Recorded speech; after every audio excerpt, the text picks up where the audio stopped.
बढ़िया है। गुरुजी, माला जब आलती पालथी मार के करते समय पैरों में पीड़ा होने से पैर फैलाना पड़ता है, जिससे कोई अपराध तो नहीं बनता? ना ना, वृद्ध शरीर, आप नाम जप मंत्र जप करो।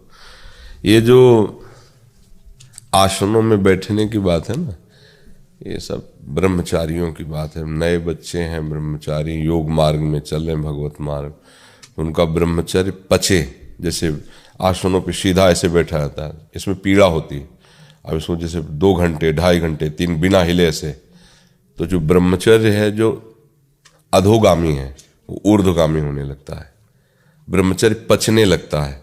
क्योंकि गृहस्थी में है तो परिवार है, लेकिन जो बाबा जी वो कैसे अपने को सुधारे, तो ब्रह्मचर्य के लिए, एकाग्र मन के लिए और अपने आराध्य देव की प्राप्ति के लिए। फिर जो विरक्त साधक है उनके लिए कठोर नियम होता है। आप ऐसे बैठिए, आप गृहस्थी में हो, पूरा शरीर जीर्ण क्षीर्ण हो रहा है, तो ऐसे पलथी मार के बैठो तो ठीक है, नहीं कुर्सी में बैठ जाओ, सोफा में बैठ जाओ। अब भजन होना चाहिए, ज्यादा बैठने वाला उसमें शासन नहीं चल सकता। वृद्ध शरीर गांठ दर्द करेगी, कमर दर्द करेगा, क्योंकि गृहस्थी में रहे हो। थोड़ा टहल लिया, फिर बैठ लिए, फिर टहल लिए, पर टहलते समय भी मंत्र जब, बैठते समय भी। अब भगवान का स्मरण बना रहे, प्रभु का स्मरण ना छूटे, खास बात ये रहेगी जी। गुरुजी, किस दिशा में मुख करके माला जप करना चाहिए? सुबह शाम पूर्व दिशा में बैठकर मंत्र जप करते हैं, कृपया मार्गदर्शन करें। हाँ, बढ़िया है। शाम टाइम उत्तर दिशा में करते हैं और प्रातः काल पूर्व दिशा में करते हैं। और जब भगवत प्रेम की बात आ जाती है तो सब दिशाएं हमारे प्रभु की है। वो जिधर बैठा उधर ही मंगल है। अब सही पूछो तो हमें दिशाओं का ज्ञान भी नहीं रह गया। जैसे पहले तो सब था संध्या वंदन जो करना, अब हमसे अगर यहाँ पूछा जाए कि किस दिशा में दरवाजा है तो हम नहीं बता पाएंगे, क्योंकि इसका चिंतन ही नहीं होता ना। आज कौन सा दिन है मुझे पता नहीं। डायलिसिस के लिए लोग बता, हाँ कल डायलिसिस तो लगता है, हाँ अमुक दिन डायलिसिस होता है। एकादशी का पता चलता है परिक्रमा की भीड़ से, क्योंकि ये सब चिंतन ही नहीं रह गया ना कि अब कौन सी दिशा, सब दिशाएं हमारी प्रिया प्रीतम की, सब भूमि मंगलमयी। बस जिस समय नाम जब चल रहा है सब मंगलमय हो रहा है।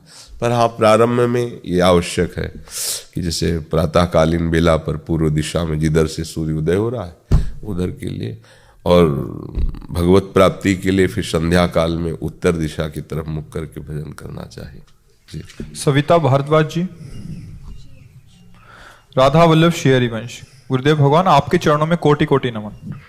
हे प्रभु, हम बहुत ही बुरे हैं, बहुत अपराध किए हैं, आप हमें क्षमा करें या दंड दें, ये आपकी बात है। हे भगवान, अगर हम बुराई पकड़े रहेंगे तो हम बुरे हैं, अच्छाई पकड़ लिया तो अच्छे हैं, उसमें कहने की बात नहीं है।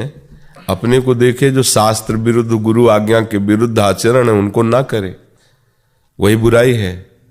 अगर हम बुराई करते भी रहेंगे और कहते रहेंगे हम बुरे हैं, तो ये मूर्खता कभी हटने वाली नहीं। वैष्णव दैन्यता एक अलग चीज होती है, लेकिन जिसे हम गलत समझते हैं हम गलत करेंगे नहीं। अगर हम गलत करते रहे और अपनी जबान से कहते भी रहे तो क्या वो बकवास ही तो है, फिर मूढ़ता ही तो है, मूर्खता ही तो है। जब हम जान रहे हैं कि गलत है ये और नहीं करना चाहिए तो हमें नहीं करना चाहिए। उसके लिए हमें बल मिलेगा नाम से। हम जितना नाम जप करेंगे, सत्संग सुनेंगे, उतने हमारे अंदर आध्यात्मिक शक्ति आएगी। आध्यात्मिक पावर से ही हम अपनी इंद्रिय और मन को गलत कामों से रोक सकते हैं। नहीं तो जानते हुए भी वो जबरदस्ती गलत काम करवाते रहेंगे, क्योंकि आप में आध्यात्मिक शक्ति नहीं रह गई। इसलिए खूब नाम जप करो और बचो गंदी बातों से, नहीं तो इनका जब परिणाम आएगा ना तो फिर मतलब सह नहीं पाओगे। छोटे से कोई कर्म का बहुत बड़ा परिणाम होता है, और बड़े कर्म का परिणाम तो कहना ही क्या है। तो इसलिए बहुत सावधान रहना चाहिए। आजकल जिसे मनोरंजन समझा जाता है वो दुर्गति का कारण बनता है। जो बच्चा बच्ची और सब आजकल ये समझ रहे हैं ना कि खिलवाड़ है, बस केवल मन जैसा कहे वैसा हमें करना है, तो इतनी बात समझ लो कि तुम्हारी दुर्गति का कारण है। ये भगवान ने गृहस्थी धर्म की, विरक्ति धर्म की, परिवार की व्यवस्था शास्त्रों में की है। आप ऐसे चलो, जब तक ब्याह ना हो तब तक ब्रह्मचर्य रहो, संयम से रहो। जिस पति पत्नी से ब्याह हो जीवन भर उसको निर्वाह करो और उसी में सीमा में रहो। ब्याह किस लिए किया जाता है? सीमा में। ये पशु स्वच्छंद विचरण करते हैं, मनुष्य थोड़ी। मनुष्य के लिए तो एक सीमा है, ब्याह इसीलिए किया जाता है कि आप अपनी पत्नी से, पति अपने पति से ही सांसारिक संबंध रखें, अन्य किसी से नहीं।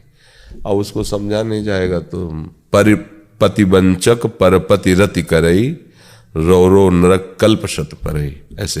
ऐसे ही शुभगति व्यभिचारी, जो पुरुष व्यभिचार करता है उसे कभी शुभगति प्राप्त नहीं हो सकती, दुर्गति को प्राप्त होता है।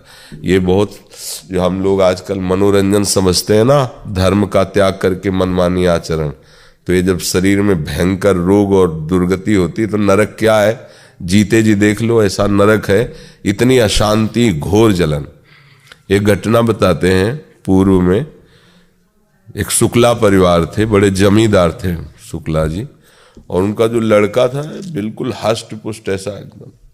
उनका ब्याह हुआ, हम लोग छोटे छोटे बच्चे थे तब, उनका ब्याह हुआ, वो आई तो फिर वो बड़ी रूपवती थी और वो हष्ट पुष्ट थे, सब था सब। एक दो बच्चे हुए, उन्होंने नौकर रखा, उसने नौकर से संबंध बनाया उनकी पत्नी ने, और मिल करके नौकर से पति को जहर दे दिया, पति मर गया। अब उसके पिता जो जमींदार थे, उनको जब पता चला ऐसा ऐसा, तो पूरी संपत्ति अपनी, एक जो बहुत ही शासन करने वाले जमींदार टाइप थे ठाकुर, उनके नाम कर दी, क्योंकि एक ही पुत्र था। तुम्हें दाना नहीं देंगे, हमारे पुत्र को तुमने मार दिया। अब वो सब उधर लिख दी। उन्होंने उनके पिता को भगवान की तरह अपने यहाँ रख लिया ठाकुर ने। अब जब जांच हुई तो वो नौकर और उनकी पत्नी जो जिसने जहर दी, आजीवन के लिए उनको सजा हुई, सब बर्बाद हो गए। हो गया ना। ये तो है बाहरी परिणाम। जो इसका मूल परिणाम आएगा वो आगे के जन्म में भोगना पड़ेगा, नरक आदि भोगने के बाद। ये खिलवाड़ नहीं है, बहुत सावधान रहना चाहिए। ये फिसलते फिसलते ऐसी जगह चला, अब बताओ जीवन भर जेल भोगेगी। वहां पत्नी बनकर जमींदार की आनंद ले रही थी, उसको चैन नहीं पड़ा, मनमानी आचरण किए तो कहां पहुंच गए। छोटे छोटे दो बच्चे गलियों में रोटी मांगते घूमते थे। उस जो जमींदार था वो, क्योंकि सारी प्रॉपर्टी उसने ठाकुर को दे दी जलन में कि तूने हमारे बच्चों को मारा, में 1 रुपया, अब पिता के पास अधिकार है, दे दिया। अच्छा, वो दोषी ठहराई गई, दोषी निकली तो दोनों को, उस नौकर को भी उनको आजीवन का कारावास हो। बच्चे दोनों अनाथ बच्चे, गलियों में हम भूख लगी रोटी, अब कोई उनको पुचकारने वाला नहीं। ये कितना बर्बाद हो गया ना। ऐसे आज आप लोग मनमानी आचरण करेंगे तो कल आपका जो घेर करके आएगा कर्मों से, अवश्य में भोक्तव्यम, भगवान कह रहे हैं अवश्य में भोक्तव्यम कृतम कर्म शुभाशुभम, वो तुम भोग नहीं पाओगे। अब क्या उसका चिंतन होगा, जेल में रहकर रात दिन जलेगी, क्योंकि बच्चों का मोह, शरीर की कामाशक्ति और पति के मारने का अपराध, ये सब उसे रात दिन जलाते रहेंगे। इसलिए सबको होश से रहना चाहिए। मन हमारा विचलित करता है, हमें सहना चाहिए। आप लोग गृहस्थ हैं तो धर्म से हैं, धर्म से चलो। पति पत्नी का संयोग इसीलिए भगवान ने ब्याह पद्धति रखी कि आप उस पर धीरे धीरे संयम में आओ, धीरे धीरे उस पर विजय प्राप्त करो। नहीं है तो कोई तुम्हें पाप नहीं लगेगा, क्योंकि गृहस्थ धर्म में हो। पर ऐसा नहीं कि तुम ब्याह किसी से करो, मन किसी से, बुद्धि किसी, ये सब बिल्कुल ये धर्म के विरुद्ध आचरण है। और हमें लगता है कि इसमें तुम्हें जीवित वर्तमान में भी शांति नहीं मिलेगी, वासना तुम्हें जला देगी, तृष्णा तुम्हें जलाने लगेगी। देख लेना, धर्म से चलोगे तो कुछ दिनों बाद आपको खुद वैराग्य होने लगेगा। चौथे पन में गृहस्थी जन भी निवृत्त हो जा। जहां लड़का बच्चा हुए वो घर के बाहर सोने लगते थे, गांव में हमने देखा, भजन परायण होने लगते थे कि भैया हो गया गृहस्थी का इतने का। अगर वासना से अपराध अधर्म करोगे तो जीवन में नहीं छोड़ पाओगे, पापाचरण बढ़ता चला जाएगा। भले इंद्रियां काम न करे, तुम आसक्त होकर उसी का चिंतन करोगे और नरक प्राप्त होगा, दुर्गति प्राप्त होगी। अगर हम में वास्तविक गलती है तो हमें छोड़ना चाहिए, छोड़ने के लिए ही मनुष्य शरीर मिला है। गलती हो जाना कोई बड़ी बात नहीं, उसका सुधार किया जाए। जब से जाना तब से हम सही चलने लगे। अब लो नशानी, अब ना नशे, आज तक गलती हुई, आज से नहीं तो भगवान माफ कर देंगे, आपको आगे का रास्ता देंगे। लेकिन हम कहते भी रहे कि गलती हुई और गलती करते भी रहे तो फिर बात नहीं बनेगी। फिर तो मतलब दंड भोगना पड़ेगा, और दंड जब आता है तो अच्छे अच्छे को भोगना पड़ता है।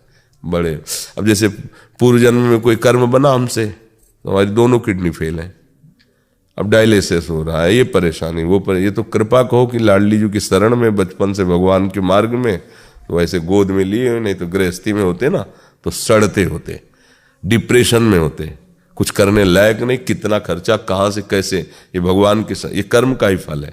किसी न किसी जन्म के कर भीष्म जी जब बाणों की सैया पे पड़े हैं ना, तो भगवान से कह रहे हैं ऐसा हमने इस जन्म में क्या कर्म किया, बाल ब्रह्मचारी सब। उन्होंने कहा नहीं, पीछे पीछे हिसाब, ये पिछला हिसाब चल रहा है, 6 महीना बाणों की सैया पर। कर्म अब देखो इतने बड़े महापुरुष को भी भोगना पड़ रहा है, तो फिर औरों की बात क्या है। तो इसलिए सावधान रहो, कोई कर्म ना बिगड़ने पावे, ठीक से चलो। सुरभि तिवारी जी। श्री हरिवंश महाराज जी। महाराज जी आपके चरणों में कोटि कोटि प्रणाम। महाराज जी हमें कोई दुराचारी आत्मा कई सालों से परेशान कर रही है, उसकी सद्गति क्या करवाई जा सकती है? इतनी प्रतिकूलता में हमारा मन सब जगह से उदासीन हो जाता है, रात को सोते टाइम या सुबह उठते तो मुझे बच्चा इस विषय का तो हमें ज्ञान है नहीं, हमें तो लगता है हमारा मन ही दुराचारी है और यही सब रूप रख के हमें परेशान करता है, और तो कोई है नहीं परेशान करने वाला है। बाहर से बहुत ज्यादा किसको महसूस होता है? मन को ना होता है ना, वो मन को ही तो होता है ना बच्चा। ये मन ही भूत है, ये मन ही दुराचारी है, मन ही महात्मा है, मन ही भगवान है, मन ही संसार है। जिस समय आपका मन प्रभु में लगा होगा तो कहीं कोई दुराचारी या भूत या कुछ, तुम तो घर में रहती होगी, हम तो श्मशान में रहे। गंगा के किनारे लोग सैकड़ों लाशें ऐसे फेंक देते थे, पहले जलाने वाला कोई धनी आदमी होता था, प्रायः सब ऐसे फेंक देते। कुत्ते लाश खा रहे हैं, वहीं हमें सोना है, वहीं टहलना है। 10वें वर्ष केवल गंगा का किनारा। कभी हमें कोई ऐसा नहीं कि भूत योनि होती नहीं है, पर ऐसा नहीं कि तुम्हें टच कर सके, तुम्हें परेशान। तुम्हारा मन गंदा होगा तभी ये सब बातें होती हैं। तुम्हारे मन में मलिनता, मन में पापाचरण, पूर्व संस्कारवश पूर्व के हैं, तो जैसे गंदी वृत्तियां पवित्र मन में थोड़ी उदय होती हैं, ऐसे ही गंदे आचरण करके जो भूत प्रेत बनते हैं, अच्छे लोग थोड़ी बनते हैं। अगर इन लोगों का अटैक भी कभी किसी पर होता है तो उसी गंदगी में वो बैठेंगे, अन्य जगह नहीं बैठेंगे। हिम्मत नहीं है, छू सके ऐसी हिम्मत नहीं है, डरा सके ऐसी हिम्मत नहीं। अनिष्ट की तो बात ही जाने दो, किसी की सामर्थ्य नहीं। और ये रात दिन न बिजली है न कोई, गंगा किनारे कहाँ, अंधेरे में वृक्ष के नीचे पड़े हैं। दिन में देखा वहीं कुत्ते खा रहे हैं लाशों को, उसी के ऊपर इधर पड़े हैं ऊपर। कोई ऐसा कोई भय नहीं, कभी कुछ कोई नहीं। हाँ, हमारा मन गंदा हो, हम इन बातों को थोड़ा कम मानते हैं, क्योंकि ऐसा नहीं कि हम जानते नहीं कि जैसे 84 लाख योनियों में अन्य योनि है, ऐसे एक भूत योनि है। लेकिन भूत योनि परेशान उसी को करेगी जो उसी क्वालिटी का हृदय होगा। ये भी बात समझो। जब हम प्रभु का भजन करते हैं, प्रभु के आश्रित है, तो किसी की सामर्थ्य नहीं। संतों के पास भूत प्रेत आते हैं अपना उद्धार कराने के लिए, उनकी सामर्थ्य हो कि उनको छू ले, उनको परेशान। उसकी क्या से भ्रष्ट आत्मा है वो, उसकी सामर्थ्य क्या महात्मा को छू ले। तो अब जैसे हम नाम जप करें, भजन करें, तो सबकी आत्मा भगवत स्वरूप है, ऐसा कोई दंड नहीं हो। हमारा जब कर्म बिगड़ता ना तो घटना घटा देता है, हमें लगने लगेगा हमें भूत सवार है, कोई हमारे ऊपर आवेश आता है, कुछ मिर्गी आने लगेगी, कैंसर हो जाएगा, दिल फेल होने लगेगा। ये सब हमारे कर्म से होता है। कहीं किसी में कोई ऐसी सामर्थ्य नहीं कि हमको दंड दे सके, हमारा कर्म हमको दंड देता है। तो इसलिए मुझे लगता है बच्चा नाम जप करो तो सब ठीक हो सकता है। महाराज जी पहले नाम जप करते थे तो वो चीज दूर हो गई थी, फिर जब मंत्र करा तो मतलब घेर सा लेती, मतलब मंत्र नहीं, अभी आप जान ही नहीं पाए हो। शास्त्रों नाम जपने का जो फल हो, एक बार मंत्र उच्चार, अंदर से मंत्र का सुमिरन का फल है। शास्त्रों बार नाम जपने का जो फल है, एक बार मंत्र में होता है। ये हाथ से सब कोई थोड़ी मंत्र ऐसे थोड़ी दिया जाता है। नाम खूब जप करो, इसके बाद मंत्र दिया जाता है। फिर शरणागत मंत्र खूब जप करो, फिर आपकी निज पवित्रता के अनुसार आपको फिर निज मंत्र में।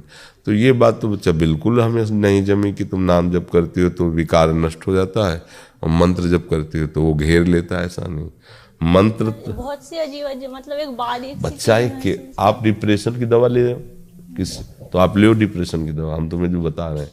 तो मनोवैज्ञानिक जो होते हैं ना चिकित्सक, उनसे बात करो, कोई भूत प्रेत नहीं। हमारी बात मानो, तुम उनसे जाओ और अपनी मानसिकता को पुष्ट करने वाले जो पदार्थ हैं वो दवा देते हैं।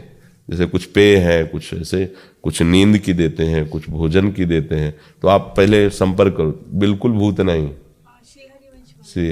इन दोनों को मतलब अफेक्ट रहा है थोड़ा पहले भी। अफेक्ट क्या होता है? किसका किसका प्रभाव? अरे सबको महसूस होता है, सबको महसूस होता है। कौन सृष्टि में जिसको काम न सता रहा हो, क्रोध न सता रहा हो, मोह न जब काम आता है तो आपके अंदर आवेश आता है ना। आप अगर उसको चेक करो तो लगेगा बहुत बड़ा भूत आ गया है, अब मैं रुक ही नहीं सकता, या तो उसे मार दूंगा या मैं मार दूंगा, इस समय मेरी कामना पूर्ति होनी चाहिए। ये भूत नहीं तो और क्या है, ये भूत नहीं तो और क्या है। इसके बाद वही रोता है कि पता नहीं कौन मेरे से जबरदस्ती ऐसा करवा दिया, मैं बिल्कुल नहीं चाहता था, कसम खा कहता हूं बिल्कुल नहीं करूंगा, बिल्कुल। ये क्या है, उतर गया ना भूत उसका, अब ये हाथ पैर जोड़ रहा है। ये सब भूत है भैया, काम क्रोध लोभ मोह मद मत्सर, ये सब भूत है। कोई अटैक से बचा नहीं, सबके अंदर अटैक है। अगर कोई बच सकता है तो एकमात्र मामे वे प्रपद्यन्ते माया में तांतर। अगर उसकी सत्ता दे दोगी तो परेशान हो जाओगे। हम जो तुम्हें सलाह दे रहे हैं तुम हमारी बात मानो। पहले तुम उसको क्या कहते हैं, मनोवैज्ञानिक चिकित्सक को, हाँ उसके पास जाओ। देखो गलत सलाह तुम्हें भटका देगी। अगर कहीं हम तुम्हें ताबीज बांध देंगे और तुम्हें लौंग इलायची दे देंगे और ये कर देंगे वो कर देंगे, बिल्कुल ना फंसना। हम जो तुम्हें कह रहे हैं कहीं तुम्हें दिखाने की जरूरत नहीं, सीधे आधुनिक जो चिकित्सक हैं मानसिक, उनके पास जाइए और लंबे समय तक दवा लीजिए और आधा आधा जपिए। फिर आप हमसे मिलिए आकर, फिर बताइए कौन अटैक करता है। एक बार क्या हुआ कि हम सैनपुर में थे गंगा किनारे, तो 4 बजे गंगा स्नान को निकल जाते थे, जग जाते थे अपने समय से, पर 4 बजे ही गंगा स्नान करने के लिए जाते थे। तो एक बहुत बड़ा झाड़ पड़ता था, मूंज का झाड़, वहां से गुजरना पड़ता था।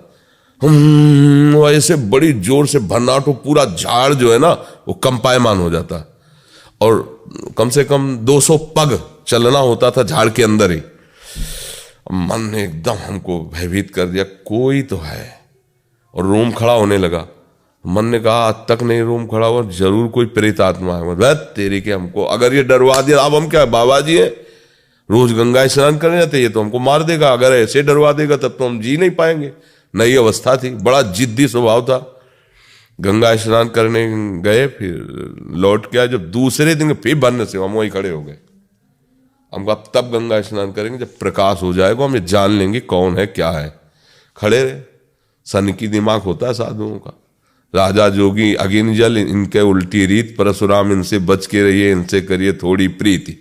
सनक उनके दिमाग में आ गई तो फिर वही, क्योंकि ये बिना जिद्दी स्वभाव के मार्ग सही नहीं चल पाता। मन फिसला रहा है, फिसल ऐसी तैसी। ये ऐसे तो सूरवीरों का होता है, न भूख न सर्दी न गर्मी न बरसात, हर कष्ट से। तब वो उसको कहा जाता महात्मा, जीवात्मा नहीं कहा जाता उसे, महात्मा कहा जाता है। जगत उसकी वंदना करता है उसी अपने जिद्दी स्वभाव से, एकदम कट्टर स्वभाव, नीति में दृढ़, प्राण चले जाए लेकिन खड़े रहे। जब सूर्य उदय हुआ तो देखा मांस खाने वाली बड़ी बड़ी मक्खियां होती ना, लाखों मक्खियां उसमें बैठी। वो जब जरा सा आहट पाए तो उड़ी, और उनकी भनभनाहट तो पूरा हिल जाता। और मन हमको रोमांच करवा दिया और हमारे मन में आ गया कि भूत है। देखो अगर दूसरे दिन मस्ती से निकलने लगे कि मक्खियां है, और अगर भाग पड़ते तो भूत दौड़ पड़ता और हम गिर पड़ते और हमको झड़वाना पड़ता कि हमारे अंदर भूत है। कुछ चला ही, हम तुम्हें कह रहे हैं घोर स्मशान में विचरण करने वाले आदमी, काशी के घाटों में पड़े रहने वाले, ये सब कुछ हाँ है, प्रेत यूं नहीं है, पर भजन करने से, भगवान नाम जप करने से सब शांत हो जाता है। भगवान के नाम से बढ़कर कुछ नहीं। तो बच्चा हम जो कह रहे हैं उसे मानो।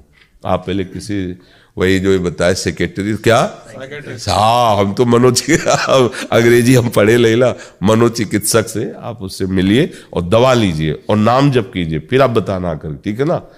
हाँ कोई भूत प्रेत नहीं, भगवान सर्वत्र है। मत्ता परतरम नान्यत किंचित अस्ति धनंजय, हे धनंजय मेरे सिवा कोई नहीं है। जब हमारे गलत कर्म हो जाते हैं तो हमको गलत सब दिखाई देने लगता है, और जब हम सही चलते हैं तो सब जगह भगवान नजर आने लगते हैं। मनोज कुमार जी, सदगुरुदेव भगवान आपके चरणों में दंडवत प्रणाम। गुरुदेव, मेरी एक जिज्ञासा है कि क्या भगवत प्राप्ति से पहले मन का पूर्ण रूप से संकल्प विकल्प रहित होना संभव है? हाँ हो जाता है, हो जाता है। किसका है अब? हाँ हो जाता है। सूर्योदय के पहले ही अंधकार नष्ट हो जाता है, नहीं हो जाता? सूर्योदय होने के पहले ही, सूर्योदय नहीं हुआ पर अंधकार धीरे धीरे नष्ट हो जाता है। जब सूर्योदय होता है तो अंधकार का तो सवाल ही नहीं रह जाता है। ऐसी भगवत प्राप्ति की योग्यता आने के पहले ही निष्काम, निसंकल्प, निर्विकार, हाँ वो स्थिति आ जाती है, तभी तो भगवत साक्षात्कार, वो भगवत स्वरूप होके ही भगवत साक्षात्कार होता है। ऐसा नहीं कि भगवत साक्षात्कार होगा तब संकल्प विकल्प मिटेंगे। संकल्प विकल्प अगर चलते रहे तो तन्मयता नहीं होगी, तन्मयता के बिना भगवत प्राप्ति कहाँ है। तो भगवत प्राप्ति की योग्यता आने पर संकल्प विकल्प नष्ट हो जाते हैं, विकार नष्ट हो जाते हैं, निर्विकारता आ जाती है। अगर भगवत प्राप्ति के बाद भी संकल्प विकल्प और विकार बने तो भगवत प्राप्ति का मतलब क्या होता है नहीं? हाँ जी, ये तो अच्छी साधना से ही खत्म होने लगते हैं। सिद्धावस्था पहुंचने के पहले ये सब खत्म हो जाता है। लगातार फिर भजन में तन्मयता बनाए रखे। विनीता जी, जय जय श्री हरिवंश। महाराज जी आपके चरणों में कोटि कोटि प्रणाम। महाराज जी मैं आपकी हूँ। अपने 3 सितंबर के स्वप्न में सत्संग के पश्चात मुझे बुलाकर कंठी प्रदान करी, मंत्र उपासना ये सब श्री जी की लीलाएं होती हैं और इस पर खास विश्वास नहीं किया जाता। हम जागृत की सत्ता नहीं रखते तो स्वप्न की सत्ता क्या रखें। हम जागृत को स्वप्न तुल्य मानने हैं। उमा कहूँ मैं अनुभव अपना, सत हरि भजन जगत सब सपना, तो सपना है ही है। पर अगर कोई भागवतिक संकेत होते हैं तो श्री जी की प्रेरणा मान ली जाती है, श्री जी का भाव मान लिया जाता है। और हमारे होने का मतलब हमारे श्यामा श्याम के होना। जो कोई मालूम कहता है कि हम आपसे शरणागत भाव रखते हैं, गुरु भाव रखते हैं, हम आपको बहुत अपना मानते हैं, तो इसका फल है श्यामा श्याम से अपनापन। अगर श्यामा श्याम से अपनापन नहीं तो फिर बातें हैं, वो नाटक है, मतलब हमसे वो अपनापन नहीं करता। हमारे अपनापन का फल होगा आपका हृदय श्यामा श्याम का अनन्य हो जाएगा, श्यामा श्याम के प्रेम में तड़पने लगेगा, श्यामा श्याम के लिए व्याकुल। अगर ऐसा नहीं होता तो आप झूठ बोल रहे हो, आप हमसे प्यार नहीं करते, आप हमें अपना नहीं मानते। हमें अपना मानने का फल होगा ये, आप देख लो। अगर आप केवल एक निष्ठ हो जाए तो आप देखो जो हमारे हृदय में चल रहा है वही तुम्हारे हृदय में निष्ठा आ जाएगी।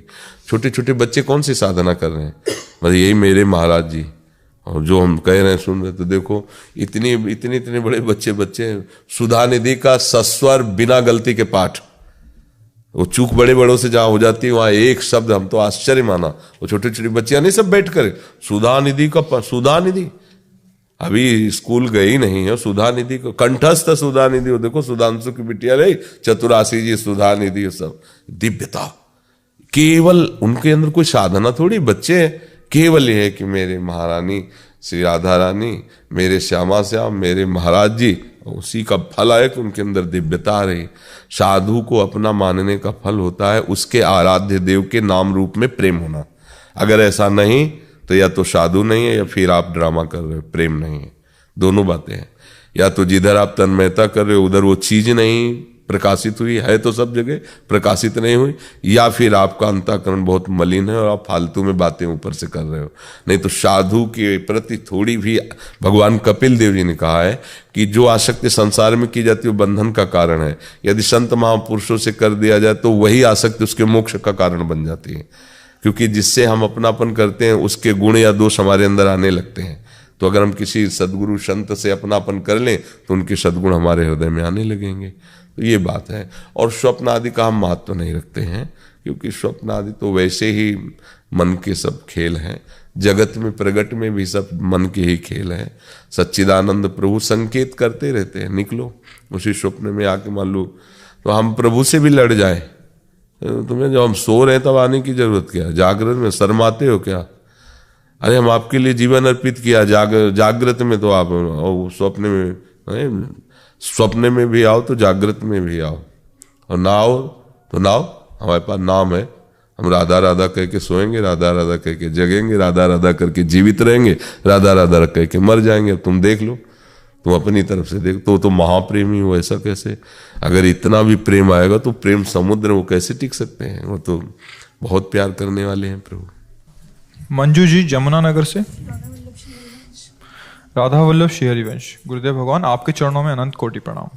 गुरुदेव आपकी कृपा से घर पर श्री जी की अष्टयाम सेवा विराजमान है। इस शरीर के पति का देहांत वर्षों पहले हो चुका है। मेरा प्रश्न ये है कि क्या मैं अपनी अशुद्ध अवस्था के दिनों में श्री जी की सेवा कर सकती हूँ? दो बातों में हम इस बात की अनुमति देते हैं, एक तो विरक्त और दूसरा ब्रह्मचर्य। जो वैराग्यवान है और ब्रह्मचारी है, गृह त्यागी है, वो फिर ऐसी अवस्था में भी मासिक धर्म की अवस्था में भी बकाया, अन्यथा शास्त्र सिद्धांत नहीं है। 3 दिन तक तो अपवित्र दशा में ठाकुर सेवा आदि करने का अधिकार नहीं है, शास्त्रीय ऐसा मत है। अब जैसे जो बाल ब्रह्मचारिणी बच्चियां हैं, विरक्त हैं और भगवत मार्ग में लगे, उनके लिए कोई नियम नहीं, इन सब बातों का अस्तित्व ही नहीं। रोज वही अष्टयाम दिनचर्या जो सब अपनी दिनचर्या में है, पर आपने गृहस्थी भोगा है, शरीर उस भोग के मार्ग में गया है, तो फिर अब उस धर्म का पालन करना चाहिए। गृहस्थ धर्म में अपवित्र दशा में कम से कम 3 दिन तक भगवत सेवा आदि की प्रगट में, अंदर से वाणी गायन करो, अंदर से नाम जप करो, प्रगट में ना करे, ऐसा शास्त्रीय सिद्धांत है। गुरुदेव भगवान, जब मैं वृंदावन आती हूँ या लोक व्यवहार के कारण 1-2 दिन के लिए कहीं जाना पड़े, तो उस समय श्री जी की अष्टयाम सेवा कैसे करूं? गुरुदेव कृपया मार्गदर्शन करें। नहीं तो श्री जी की क्या सेवा में विराजमान है? आपकी सेवा में विराजमान विग्रह सेवा है, नाम से विग्रह सेवा हमारे। हाँ, तो विग्रह सेवा को फिर कैसे छोड़ सकते हैं? अपना छोटा सा बच्चा हो तो उसे पड़ोसी को तो नहीं दे सकते ना, जहां भी जाएंगे उसको साथ लेके जाएंगे। ऐसे अपने प्रभु को साथ रखना चाहिए, क्योंकि विग्रह में अपने प्रभु सेवित हैं। अब उनको कौन कैसे भोग लगाए, हम किसी और को दे दें, ऐसा कैसे हो सकता है? तो ये बात है। और ये जो श्री विग्रह सेवा रखी है, विराजमान की जाती है, इसमें सावधानी रखनी चाहिए। अगर परिवार में सेवा का सहयोग देने वाला नहीं तो आप नाम जप कीजिए, आप छवि सेवा विराजमान कर लीजिए। पर अब विग्रह सेवा में मान लो 3 दिन कोई परिवार में है नहीं, जैसा वो वर्णन करती है, पति भी नहीं है, अब कैसे सेवा करे? अब अगर सेवा ना करे तो 3 दिन वो भूखे रहेंगे क्या? तो कई तरह की अब वो किसको बुलाए, तो किसको बुलाए, कैसे सेवा बने? तो इसीलिए थोड़ा विग्रह सेवा संतों से मिल करके अनुमति लेके विराजमान की जाती है। ऐसे नहीं कि बाजार से खरीद लिया और रख लिया जाके, ऐसे नहीं, उसको समझना। अब विग्रह सेवा का महत्व नया समझने के कारण ऐसा, नहीं तो छवि विराजमान, राधा वल्लभ जी के, हरिवंश चंद्र जी, ऐसा कुछ है तो हम दर्शन कर रहे हैं और जो भोजन मिला दूर से दिखा दिया, पा लिया, 3 दिन बाद फिर पहुंच करके आरती पूजा कर दी। पर श्री विग्रह सेवा विराजमान फिर ऐसा नहीं होगा। उनको स्नान, उनको कपड़े बदलना, उनको श्रृंगार करना, भोग लगाना। तो अब अकेला स्त्री शरीर, कोई सहयोगी ना हो तो कैसे करे? क्योंकि ये विघ्न उपस्थित होता है हर महीने में, अब कैसे सेवा करे? तो एक बड़ी समस्या आ जाती है गृहस्थ धर्म में। तो इसलिए बहुत सावधानी रखनी चाहिए। परिवार में और कोई नहीं, लेकिन उनके पास समय नहीं होता है। हाँ, तो अब ये मतलब कैसे हम इसकी अनुमति तो नहीं दे सकते। और कहीं आप बाहर जा रहे हैं, घर में ठाकुर सेवा नहीं हो रही, तो फिर ठाकुर क्या आपने उनको दुलार किया, क्या उनको माना कि अब घर में 3 दिन 4 दिन या किसी को दे दिया? ये सब पद्धति नहीं है उपासना की। तो फिर अपने साथ रखो, और फिर नहीं है तो फिर हम जा ही नहीं सकती कहीं। वृंदावन आना तो उनको साथ रखो, भाई सत्संग सुना, जब समय मिले दिन में तो उनको स्नान करवाओ, थोड़ा मीठा आदि लेकर भोग लगाओ, आरती कर दी, फिर विराजमान कर, फिर दर्शन करो, सत्संग करो, पर साथ रखो फिर। क्योंकि अब प्राण प्यारे युगल सरकार, तो उनको कैसे छोड़ दोगे? गुरुदेव भगवान, मैं वाणी पाठ करते समय YouTube पर वाणी पाठ चलाकर उनके साथ गायन करती हूँ, क्या ये सही है? बढ़िया है, बढ़िया है, ठीक है। अदिति जी, ऋतु जी। गुरुदेव भगवान, आपके चरणों में कोटि कोटि दंडवत प्रणाम।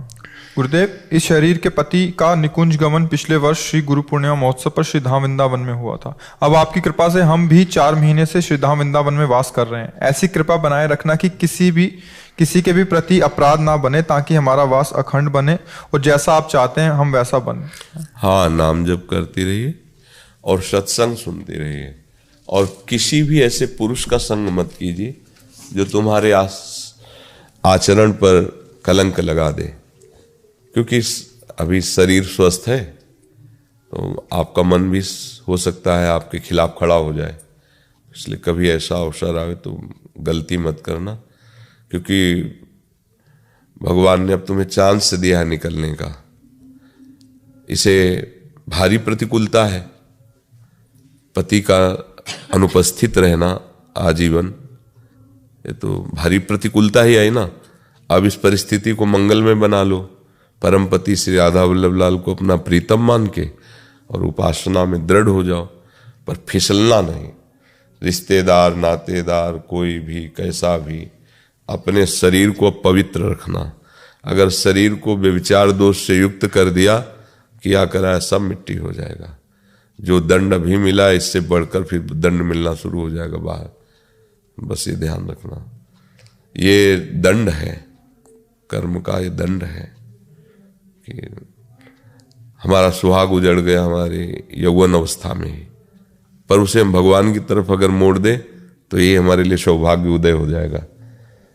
मीरा जी कहती मेरा चूड़ला अमर है, मेरा सौभाग्य अमर भगवान के मार्ग। तो सबको ये ध्यान रखना चाहिए, ये जो व्यभिचार रूपी दोष है, चाहे स्त्री हो चाहे पुरुष हो, सबके अंदर कामना होती है, पर इसको अगर आप स्वतंत्र छोड़ दिए तो आपकी दुर्गति कर देगा ये।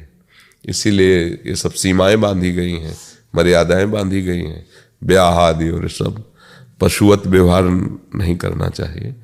तो हो सकता है कभी हमारे मन की प्रतिकूल अवस्था पर कोई ऐसा, तो हमें सावधान रहना चाहिए।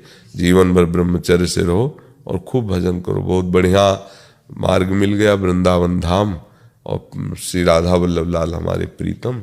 बढ़िया निकल जाओ, अवसर है, ठाकुर जी श्री जी की कृपा से निकल जाओ श्री जी तक, बस फंसना नहीं कहीं। अब हितधाम में थे तो एक मास्टर थी, वो आई हुई थी, यही ऐसा ही था कुछ।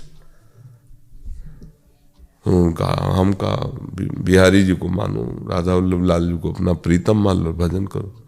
उनका मानती है। जो ये ऐसा हुआ तो 4-6 महीने में अच्छा लड़का और अच्छी व्यवस्था और अच्छा, आज तक वो सामने नहीं आ पाए। माया तो अपना जाल फेंकेगी। मान लो आपको ऐसा भी कोई मिल जाएगा कि हम स्वीकार करते हैं, हमारी प्रॉपर्टी हमारी संपत्ति है आजीवन, तो आनंद सिंधु की तरफ चली थी ना, तो माया ने फेंक दिया अपना जाल, फंसा लिया।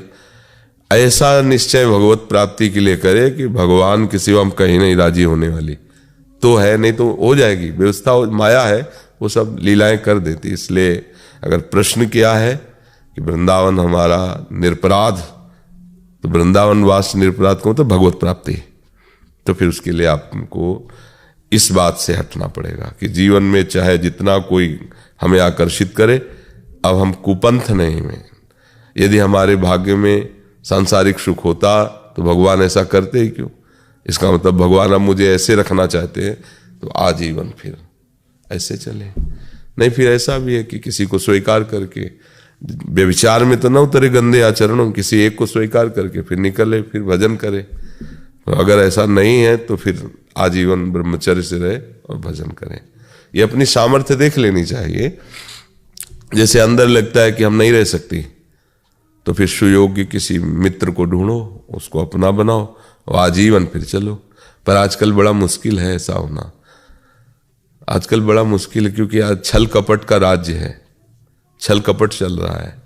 कोई विश्वसनीय हमारे जीवन को स्वीकार करे ऐसा बड़ा मुश्किल, भगवान ही कोई संयोग बैठा देते हैं।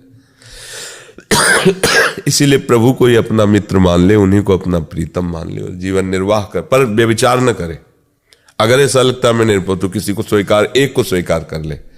व्यभिचार ये प्रवृत्ति फिर मतलब वो तो बहुत ही सब गया, लोक परलोक सब नष्ट हो जाता है, चाहे स्त्री हो चाहे पुरुष हो। एक आते थे लुधियाना की तरफ से,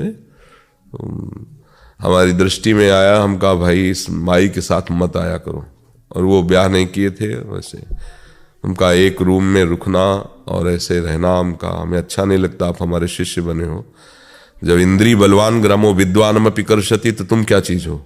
अगर तुम अकेले ऐसे, तो मुझे नहीं लगता तुम पवित्र रह सकते हो या तुम्हारा पवित्र संबंध बना रह सकता है। बोले फिर क्या कर सकते हैं? तुमको ब्याह करो। बोले ऐसे कोई करेगा नहीं, तुमका पैसा दे के करो। आप नहीं रह सकते हो ब्रह्मचर्य, तो व्यभिचार नहीं करना। ऐसी भी अपनी अपनी योग्यता के अनुसार सब संसार में मिल जाता है, आप उसकी चेष्टा करो, पर गंदा आचरण मत करो। आज इसके साथ, कल उसके साथ, परसों ये व्यभिचार प्रवृत्ति ना तो भगवान में लगने देगी और ना धर्म में, क्योंकि इस घोर अधर्म है। ये ठीक बात नहीं। आज के बच्चे, आज के लोग समझते नहीं है। ये मनोरंजन नहीं है, ये अपना नाश करना है। बहुत सावधान रहना, चाहे स्त्री हो चाहे पुरुष हो। तो देख लो बच्चा अपने अनुसार। हाँ, 2 मार्ग हैं, जिसका भी हो, जैसे भी हो। अगर आप आजीवन के लिए ब्रह्मचर्य मार्ग का तो ठीक है, नहीं कोई साथी चुन ले, अपनी अवस्था के अनुसार साथी चुन ले। क्योंकि अकेला जीवन निर्वाह यदि प्रभु को लेके हो जाए तो बहुत मंगल में हो, ना हो पावे तो फिर सुरक्षा के लिए फिर किसी का वरण कर ले, उसके अनुसार चले। जैसा प्रभु आपके हृदय में प्रेरित करो, जैसी आपकी क्षमता हो।